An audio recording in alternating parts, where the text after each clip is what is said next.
Long before Mother's Day was about flower bouquets and sentimental cards meant to honor one's own mother, a Unitarian woman, Julia Ward Howe, initiated a Mother's Peace Day.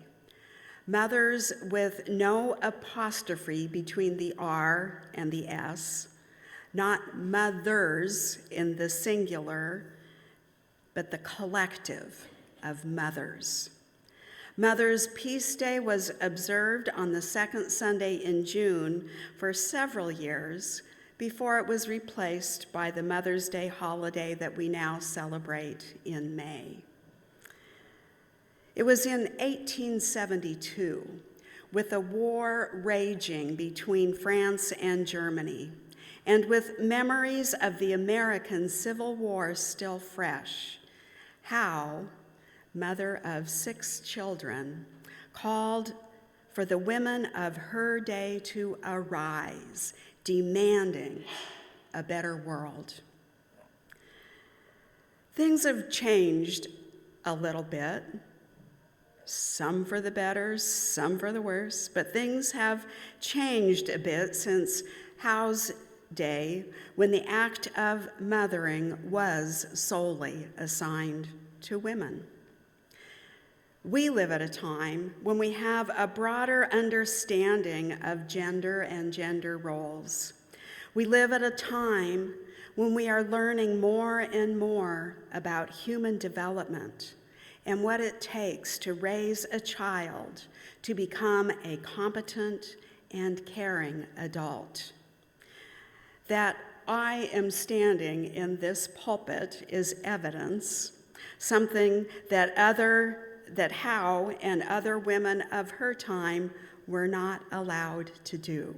So things have changed since Howe's time, because we live at a time when not only are women allowed, but expected to work outside the home, when it takes 2 incomes for a couple with children to make ends meet, when it is not uncommon for children to live in a home with a single mother or a single father, when it is not uncommon for the children of divorced mothers and fathers to spend time in both homes, not uncommon for children to live in homes with stepmothers.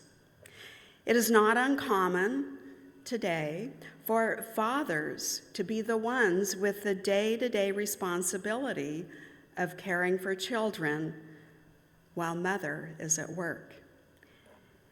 And it's not uncommon today for children to live in homes with 2 mothers or 2 fathers, when it is not uncommon for children to live in homes with grandmothers or grandfathers or both. The whole concept of mother as noun, the concept of a singular person who occupies the particular role of mother, well, let's just say in our time it's a bit blurry. Therefore, to truly honor Mother's Day, let us all be called to the work of mothering, nurturing each generation into the full flourishing of life, the way life was meant to be. So our world has changed since Howe's day, so I've taken the liberty of recasting Howe's proclamation, assuming that everyone alive has the responsibility of mothering, of nurturing and caring for our young, the responsibility of nurturing and caring for our Mother Earth. So here's what I think Julia Ward Howe might say to us today. Arise, all who have hearts, whether conscripted by compassion or despair. Say firmly, we will not have great questions decided by irrelevant agencies. Can you hear yourself saying that? We will not have great questions decided by irrelevant agencies.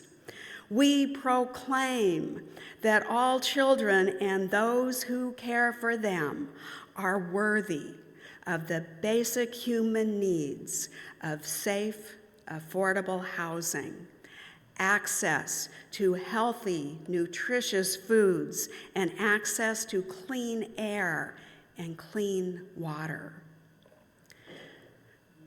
We proclaim that we will not be constrained by irrelevant agencies that seek to govern what is not theirs to control. May the people say amen. Amen. We will not have decisions by courts and legislatures determine health care choices. We will proclaim agency over our own bodies, proclaim that all bodies are whole and holy. Amen. We will not have irrelevant agencies decide who we can love or who we can choose to partner with in marriage. Amen.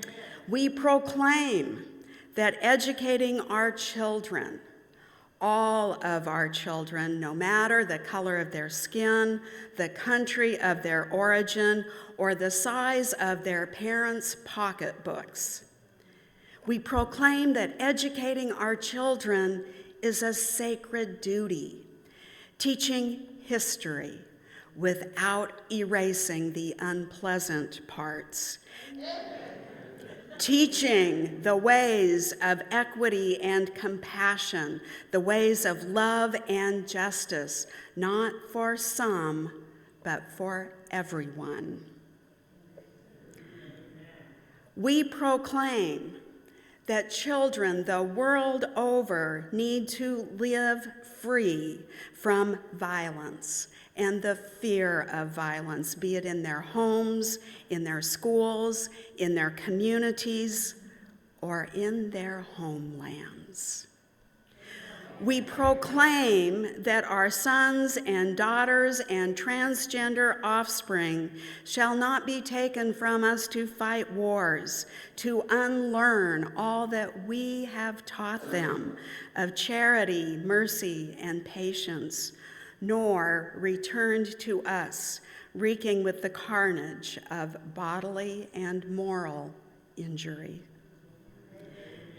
We, the people of one country, will be too tender of those of another to allow our beloved offspring to be trained to injure theirs.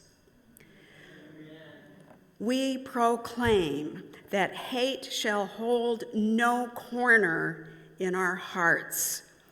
Hate shall hold no corner in our homes or our country or our world, that we shall not be ruled by fear, but ruled by love. Amen. Arise, all who have hearts, whether constricted by compassion or despair. Say firmly, we will not stand idly by and watch as our neighbors are snatched from the streets and whisked away to detention centers here in the U.S. or in other countries. We will not stand by while parents are separated from their children. Amen. We proclaim that we shall not have irrelevant agencies, especially those that worship at the altar of greed, make decisions about the fate of our planet. We proclaim that our children shall inherit a planet that is habitable, a place where all life may flourish and become the beloved community it was meant to be. Let us disarm from all that keeps us apart and separate from each other.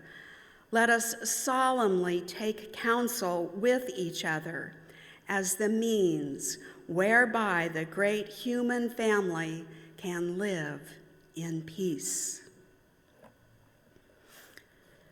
My friends, let us arise to demand a better future for ourselves, for our children, and for all the children of the world. This is what it means to honor mothers. This is what it means to uphold the values that we profess. So on this Mother's Day, may we go forth, mothering and nurturing the world into the beloved community it is meant to be. May it be so as we make it so. Amen, and blessed be.